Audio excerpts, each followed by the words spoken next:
Good afternoon. This is Judge Bigney. Do I have Mr. Mason online on Mendel Rafael?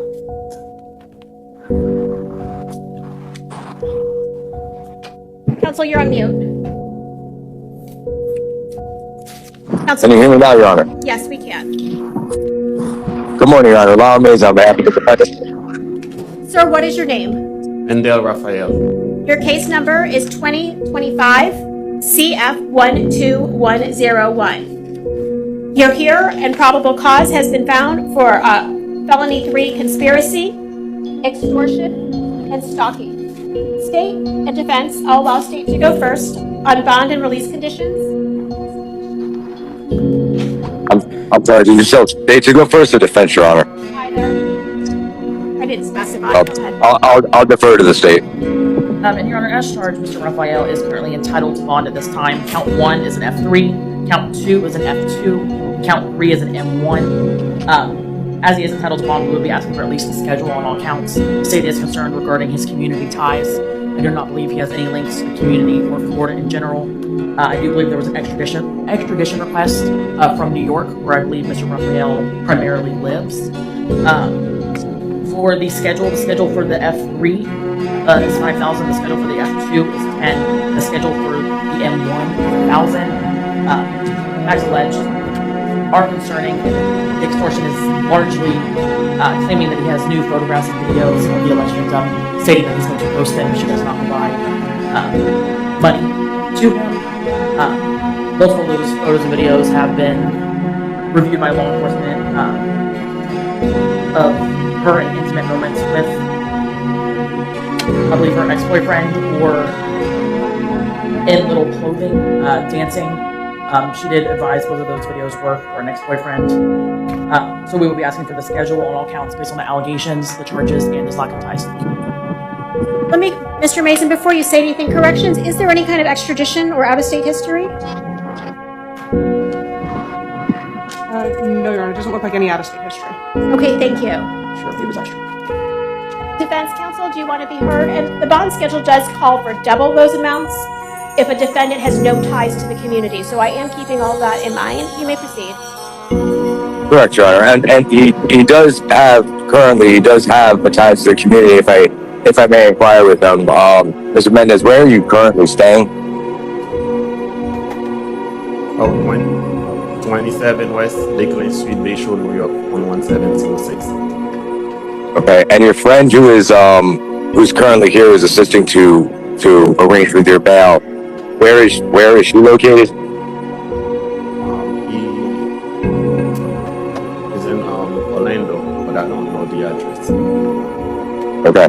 And have you lived or do you have a friendship network in Orlando? I have a friend.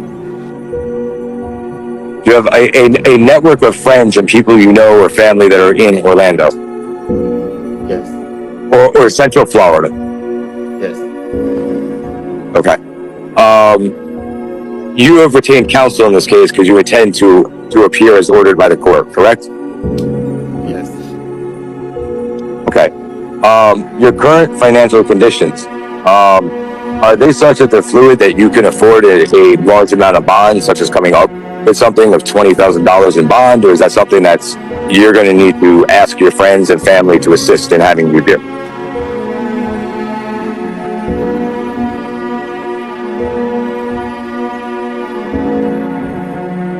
Did you understand my question, sir? Can you repeat for me? He asked you to repeat it. You personally don't have enough money that's liquid to post your own bond, so you're resorting to asking friends and family in order to raise enough bond in order to post your bond so you can be released, correct? Yes. In other words, you're borrowing money or taking advance from prison, right? Pay the bond? Yeah. Are you taking any drugs, alcohol, or medicine that's affecting your ability to understand our conversation or the questions imposed by your attorney? No, I don't. Okay, because you're answering very slowly, so I do have concerns, but he's probed my concerns. Go ahead and continue. Mr. Mason, you went offline.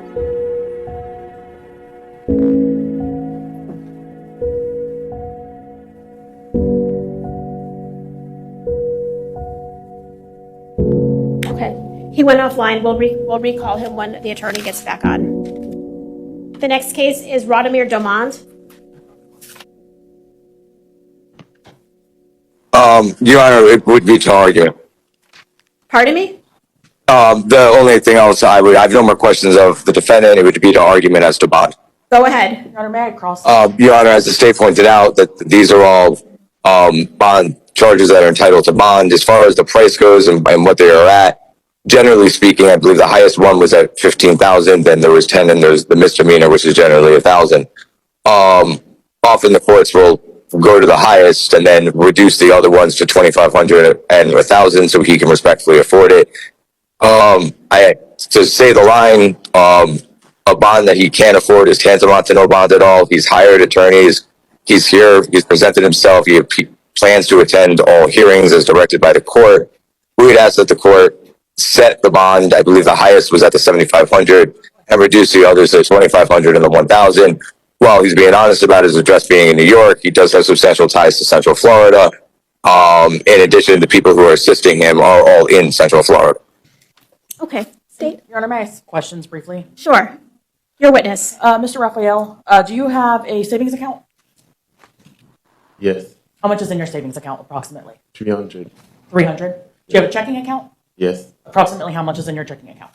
1,500 before. I'm sorry, what is it? 1,500. 1,500. Do you have a car? Yes. Do you own your car? No. Do you have a home? Live with family. Or do you intend to go back to New York? Yes, because that's where I live. But any schedule for court date, I will come back here. Your Honor, state has no further questions, just argument in response to Mr. Mason. Okay. And I would just have one brief follow-up. As short as the defendant moving back to New York, so I have defendants that live all over the country, and as long as we waive their appearance, unless we specifically have them attend for like a substantive hearing or a plea hearing, generally the courts allow our defendants to travel. If there's a concern about him leaving the country or something, we could always have him surrender a passport if he does have one. Okay. And Your Honor, regarding counsel's argument regarding setting a high bond would be tantamount to no bond for this defendant, under Dyson v. Campbell, the statement alone that the defendant lacks resources is not unreasonable or in excess.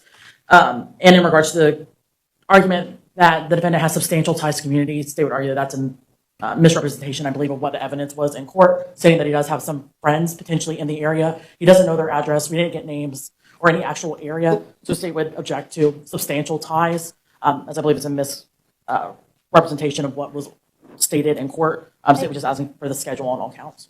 I agree that his ties were weak. We don't have any witnesses who were coming to court.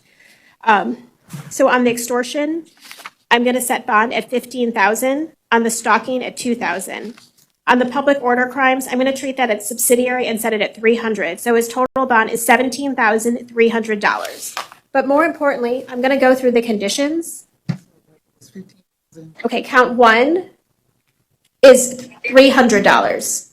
Count 2, extortion, $15,000 based on his lack of ties to the community.